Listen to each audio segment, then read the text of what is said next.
പുറത്തുവരുന്ന വാർത്തകൾ ശരിയാണെങ്കിൽ ഇറാന് മറ്റൊരു വലിയ നഷ്ടം സംഭവിച്ചിരിക്കുന്നു. ഇറാൻ്റെ ബുദ്ധി കേന്ദ്രവും ധൈര്യശാലിയുമായ സുരക്ഷാ മേധാവി Supreme national security council secretary Ali Larijani കൊല്ലപ്പെട്ടു എന്ന വാർത്തകളാണ് പുറത്തു വരുന്നത്. എത്രത്തോളം സത്യമാണെന്ന് വ്യക്തമായിട്ടില്ല. അതായത് എല്ലാ തരത്തിലും തകർക്കാൻ നോക്കുമ്പോഴും ഇറാൻ്റെ ചെറുത്തുനിൽപ്പും വളരെ ശക്തമാണ്. അതുപോലെ വലിയ തരത്തിലുള്ള പിന്തുണയും കൂടിക്കൂടി വരികയാണ്. ഇറാന് ലഭിച്ചുകൊണ്ടിരിക്കുന്നത് ലോകത്തിൻ്റെ തന്നെ കൈത്താങ്ങാണ്.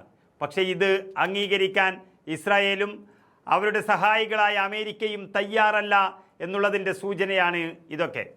അങ്ങനെ ലോകസമാധാനം വേണമെങ്കിൽ അമേരിക്കയെ നിരുത്സാഹപ്പെടുത്തണമെന്നും ലോകം തന്നെ തീരുമാനിക്കുമ്പോഴും ഇസ്രായേലും അമേരിക്കയും കൊലവിളി തുടർന്നുകൊണ്ടേയിരിക്കുന്നു.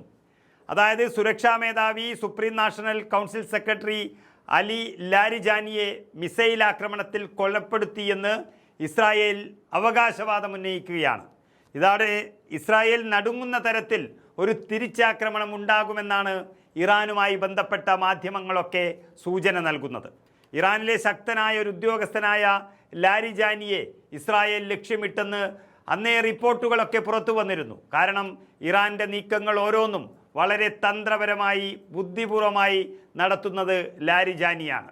ഇതിന് പിന്നാലെയാണ് ഇന്ന് പുലർച്ചെ ഇസ്രായേൽ നടത്തിയ ആക്രമണങ്ങൾ പ്രധാനമായും ലക്ഷ്യമിട്ടത് ലാരിജാനിയെയാണെന്നും അദ്ദേഹത്തെ കൊലപ്പെടുത്തിയെന്നും ഇസ്രായേൽ മാധ്യമങ്ങൾ ആഘോഷിച്ചുകൊണ്ട് റിപ്പോർട്ട് ചെയ്യുന്നത്. അതേസമയം ഇത് സംബന്ധിച്ച് സ്ഥിരീകരണം വന്നിട്ടില്ല എങ്കിലും ഇദ്ദേഹത്തിന് ഇസ്രായേൽ ആക്രമണത്തിൽ ഗുരുതരമായി പരിക്കേറ്റതായി പല മാധ്യമങ്ങളും റിപ്പോർട്ടുകൾ ചെയ്യുന്നുണ്ട്. അരുതാത്തതെങ്ങാനും സംഭവിച്ചാൽ ഇസ്രായേലിനെ തീർക്കാനുള്ള പദ്ധതിയായിരിക്കും ഇറാൻ ആലോചിക്കുക എന്നും ഉറപ്പായി കഴിഞ്ഞു. എന്നാൽ ഇറാനിയൻ സ്റ്റേറ്റ് മീഡിയ ലാരിജാനിയുടെ നിലയെക്കുറിച്ച് ഒരു ഔദ്യോഗിക പ്രസ്താവന ഇതുവരെ പുറപ്പെടുവിച്ചിട്ടില്ല. ഇറാൻ്റെ സൈനിക നേതൃത്വത്തിലെ ഏറ്റവും നിർണായകമായ വ്യക്തിയാണ് ലാരിജാനി.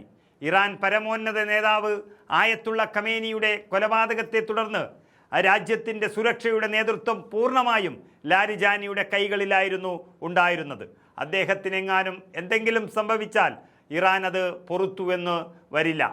സംഭവിച്ചു എന്നുള്ള വാർത്ത ശരിയാണെങ്കിൽ സുരക്ഷാ മേധാവിയെ ലക്ഷ്യം വെച്ചുള്ള ആക്രമണം ഇറാന് കനത്ത തിരിച്ചടി തന്നെയാണ്.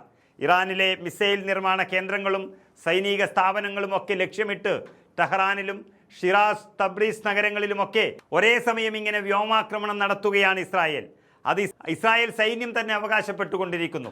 ഇസ്രായേലിൻ്റെയും അമേരിക്കയുടെയും രീതി തന്നെ അത്തരത്തിൽ വ്യത്യസ്തമാണ്. എല്ലാത്തിനെയും വെല്ലുവിളിച്ചുകൊണ്ട് പോകുകയാണ്. കൊന്നു തള്ളുന്നതും തകർത്തെറിയുന്നതിനെയും എല്ലാം ആഘോഷിക്കുകയാണ്, അവർ സന്തോഷിക്കുകയാണ്. തകർത്തതിൻ്റെയും കൊന്നതിൻ്റെയും കണക്കുകൾ ലോകത്തോട് പറഞ്ഞുകൊണ്ടിരിക്കുന്നത് അമേരിക്ക ഈ ലോകത്തെ തന്നെ വെല്ലുവിളിക്കുന്നതിന് തുല്യമാണ്.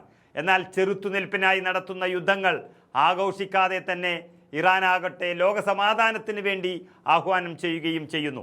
പക്ഷേ യുദ്ധക്കൊതി മൂത്തവർ പിന്തിരിയുന്നില്ല എന്നുള്ളതാണ് ലോകം ഇപ്പോൾ ആശങ്കയോടെ കാണുന്നത്. ഇനി ലാരിജാനിയുടെ കൊലപാതകം എങ്ങാനും സ്ഥിരീകരിച്ചാൽ ഉണ്ടാകാൻ പോകുന്ന പ്രശ്നം അതും യഥാർത്ഥത്തിൽ ലോകത്തെ ഭയപ്പെടുത്തുകയാണ്.